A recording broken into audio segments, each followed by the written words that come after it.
Hello friends, welcome to our session. आज हम start कर रहे हैं क्लास 7th एनसीईआरटी पॉलिटी का चैप्टर 3 राज्य शासन कैसे काम करता है। क्लास 6 में हमने चर्चा की थी कि शासन 3 स्तरों पर काम करता है, स्थानीय, राज्य और केंद्र। हमने कुछ विस्तार के साथ स्थानीय शासन के कार्यों के बारे में जाना भी था। इस अध्याय में हम जानेंगे कि राज्य स्तर पर शासन कैसे कार्य करता है, लोकतंत्र में राज्य का शासन किस तरह किया जाता है, विधानसभा सदस्यों और मंत्रियों की क्या भूमिका है, लोग शासन के सामने अपने विचार कैसे रखते हैं या किसी कार्य की मांग कैसे करते हैं। तो सबसे पहले हम बात करते हैं विधायक कौन होता है। आप शायद जिलाधीश, चिकित्सा अधिकारी जैसे अधिकारियों के नामों से परिचित होंगे, लेकिन क्या आपने विधायक और विधानसभा के बारे में सुना है? क्या आप अपने क्षेत्र के विधायक यानी एमएलए से परिचित हैं? क्या आपको पता है कि वे किस पार्टी के हैं? तो आप इस पर हमें कमेंट बॉक्स में आंसर्स दे सकते हैं। विधानसभा के सदस्यों को विधायक यानी एमएलए कहा जाता है। एमएलए का पूरा नाम होता है मेंबर ऑफ लेजिस्लेटिव असेंबली।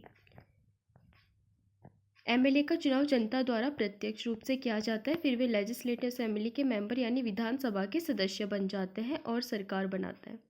इस प्रकार से हम कह सकते हैं कि विधायक जनता का प्रतिनिधित्व करते हैं। जैसे भारत के हर राज्य में एक विधानसभा है। हर राज्य कई निर्वाचन क्षेत्रों में बटा है। यहाँ पर हम हिमाचल का एग्जाम्पल ले सकते हैं। जैसे जो हिमाचल है वहाँ पे 68 निर्वाचन क्षेत्र में ये बटा हुआ है। हर निर्वाचन क्षेत्र से जनता एक प्रतिनिधि चुनेगी जो विधानसभा का सदस्य यानी विधायक बन जाता है।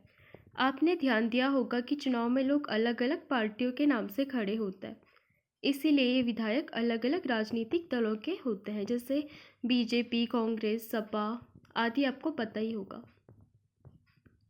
जो लोग विधायक होते हैं वे मंत्री या मुख्यमंत्री कैसे बन जाते हैं?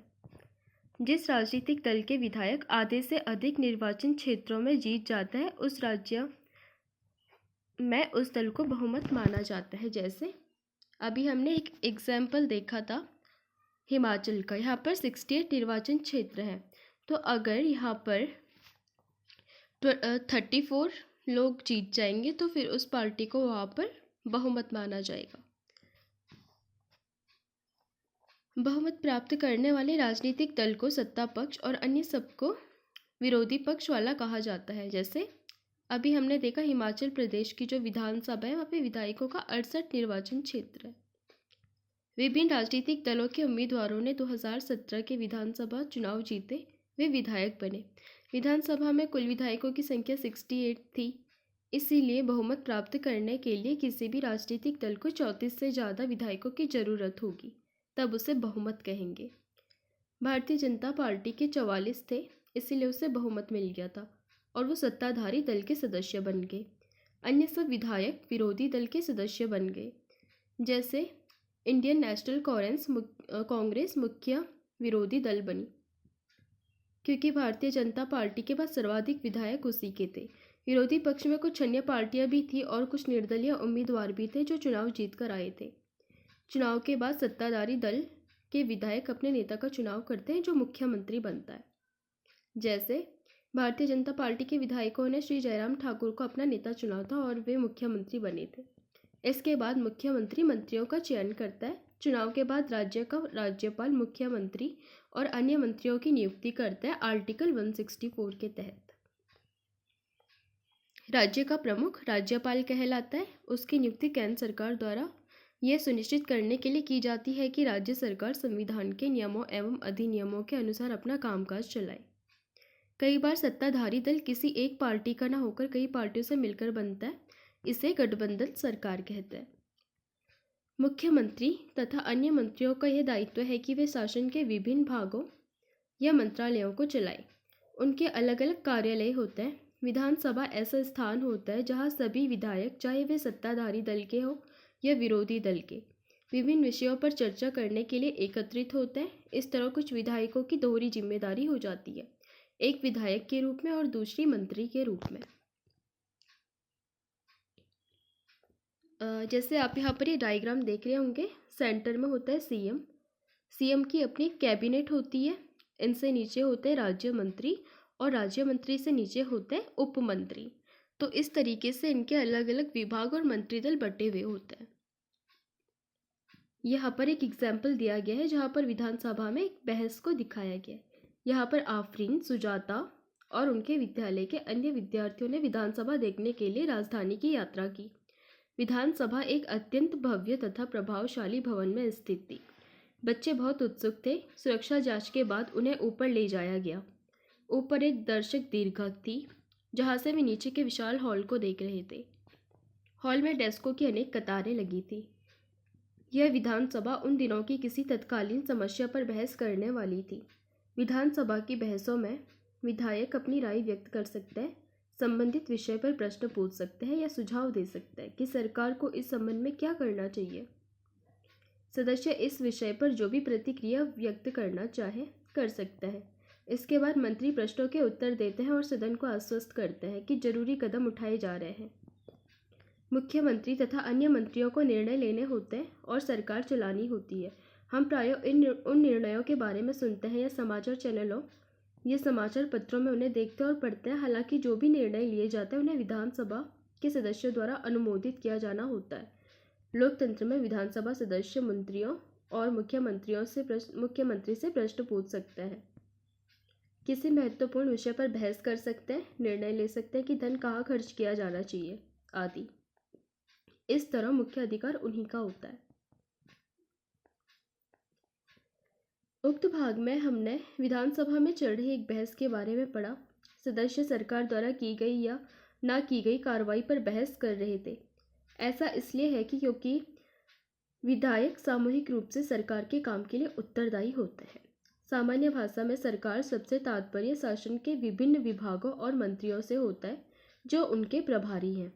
इन सबका सामूहिक प्रमुख मुख्यमंत्री होता है। सही मायने में तो यही सरकार का कार्यकारी हिस्सा यानी कार्यपालिका कहलाता है। दूसरी तरफ सारे विधायक जो विधानसभा में एकत्र होते हैं विधायिका कहलाते हैं। विधायिका के रूप में वे सरकार के कार्यकारी हिस्से को काम करने का अधिकार देते हैं और फिर उसके काम की जांच भी करते हैं, जैसे कि आपने पाठ के प्रारंभ में देखा था। इन्हीं में से कार्यपालिका का प्रमुख या मुख्यमंत्री बनाया जाता है। शासन की कार्यप्रणाली। केवल विधानसभा में ही सरकार के काम के बारे में टीका टिप्पणी और सरकार से कार्रवाई करने की मांग नहीं की जाती। आप नियमित रूप से अखबारों, टीवी चैनलों और अन्य संगठनों को सरकार के बारे में बातें करते देखते हैं। लोकतंत्र में अनेक माध्यमों द्वारा लोग अपने विचार व्यक्त करते हैं और कार्रवाई करते हैं। इसी तरह का एक तरीका यहाँ देखिए। विधानसभा में चर्चा होने के थोड़े ही समय बाद स्वास्थ्य मंत्री की प्रेस वार्ता की गई। इसमें विभिन्न समाचार पत्रों के प्रतिनिधि काफ़ी संख्या में आए। इसमें मंत्री और कुछ शासकीय अधिकारी भी उपस्थित थे। मंत्री ने सरकार द्वारा उठाए गए कदमों के बारे में बताया। इस प्रेस वार्ता में अखबारों के संवाददाताओं ने अनेक प्रश्न पूछे। इन चर्चाओं की रिपोर्ट में विभिन्न समाचार पत्रों में प्रकाशित हुई। अगले सप्ताह मुख्यमंत्री और स्वास्थ्य मंत्री पातालपुरम जिले के दौरे पर गए। उन्होंने उन परिवारों से भेंट की जिनके रिश्तेदारों की मृत्यु हो गई थी। अस्वस्थ लोगों को देखने अस्पताल भी गए। सरकार ने इन परिवारों के लिए मुआवजा या राशि की भी घोषणा की। मुख्यमंत्री ने कहा कि उनके विचार से समस्या केवल सफाई की नहीं है वरन पीने के स्वच्छ पानी की कमी की भी है। उन्होंने कहा कि एक उच्च स्तरीय जांच समिति गठित की जाएगी जो सफाई सुविधाओं के लिए जिले की ज़रूरतों के बारे में विचार करेगी और लोक निर्माण मंत्री को दिशा निर्देश देगी ताकि वे क्षेत्र में पानी की उचित व्यवस्था पर ध्यान दे सकें। चलिए आपके लिए एक एनालिसिस वर्क। हैजे को नियंत्रण में लाने के लिए सरकार द्वारा किए गए 2 उपाय लिखिए। प्रेस वार्ता का क्या उद्देश्य है? प्रेस वार्ता आपको सरकार द्वारा किए जा रहे कार्यों के बारे में जानकारी प्राप्त करने में किस प्रकार सहायक होती है? जैसे कि आपने ऊपर देखा, वे लोग जो सत्ता में हैं जैसे मुख्यमंत्री, स्वास्थ्य मंत्री, उन्हें समस्याओं पर कार्रवाई करनी होती है। वे ये कार्य विभिन्न विभागों द्वारा करवाते हैं जैसे लोक निर्माण विभाग, कृषि विभाग, स्वास्थ्य विभाग, शिक्षा विभाग आदि। उन्हें विधानसभा में उठाए गए प्रश्नों का भी उत्तर देना होता है और प्रश्न करने वाले लोगों को आश्वस्त करना होता है कि उचित कदम उठाए जा रहे हैं। इसके साथ साथ समाचार पत्रों और अन्य माध्यमों में भी इन विषयों पर चर्चा होती है जिसका उत्तर सरकार को देना होता है, जैसे प्रेस वार्ता आयोजित करना। सरकार सफाई और स्वास्थ्य सेवाओं के लिए नए कानून बनाने का भी निर्णय ले सकती है, जैसे वह कानून बनाकर हर नगर निगम के लिए अनिवार्य कर सकती है कि शहरी क्षेत्रों में पर्याप्त शौचालयों की व्यवस्था हो। यह भी सुनिश्चित किया जा सकता है कि हर गांव में एक स्वास्थ्य कर्मी की नियुक्ति हो। किसी विषय पर कानून बनाने का यह कार्य प्रत्येक राज्य की विधानसभा द्वारा किया जाता है। इसके बाद विभिन्न शासकीय विभाग इन कानूनों का क्रियान्वयन करते हैं। पूरे देश के लिए कानून संसद में बनाए जाते हैं। लोकतंत्र में विधायकों यानी एमएलए के रूप में जनता अपने प्रतिनिधि को चुनती है और इस तरह शासन मुख्यतः जनता का ही होता है। फिर सत्ता पक्ष के सदस्य सरकार बनाते हैं और कुछ सदस्यों को मंत्री बनाया जाता है। ये मंत्री सरकार के विभिन्न विभागों के प्रभारी होते हैं, जैसे स्वास्थ्य विभाग स्वास्थ्य संबंधी समस्याओं का समाधान करने के लिए, शिक्षा विभाग शिक्षा संबंधी समस्याओं का समाधान करने के लिए आदि। इन विभागों के प्रभारी होते हैं और इन विभागों द्वारा जो भी कार्य किया जाता है उसे विधायिका द्वारा अनुमोदित या स्वीकृत कराया जाता है। लोकतंत्र में लोग अपना मत व्यक्त करने के लिए और सरकार का विरोध करने के लिए सभाएं आयोजित करते हैं। इस चीज़ का अधिकार हमें अनुच्छेद 19 में भी दिया गया है। यहाँ पर कुछ विभाग हैं, आप उनके कार्यों के उदाहरण दे सकते हैं। स्कूल शिक्षा विभाग, लोक निर्माण विभाग और कृषि विभाग। तो चलिए दोस्तों, अब आपके लिए होमवर्क। निर्वाचन क्षेत्र और प्रतिनिधि शब्दों का प्रयोग करते हुए स्पष्ट कीजिए कि विधायक कौन होता है और उसका चुनाव किस प्रकार होता है। कुछ विधायक मंत्री कैसे बनते हैं, स्पष्ट कीजिए। मुख्यमंत्री तथा अन्य मंत्रियों द्वारा लिए गए निर्णयों पर विधानसभा में बहस क्यों होनी चाहिए। पातालपुरम में क्या समस्या थी, निम्नलिखित के द्वारा इस विषय में क्या चर्चा या कार्य किए गए। आम सभा, विधानसभा, प्रेस वार्ता और मुख्यमंत्री।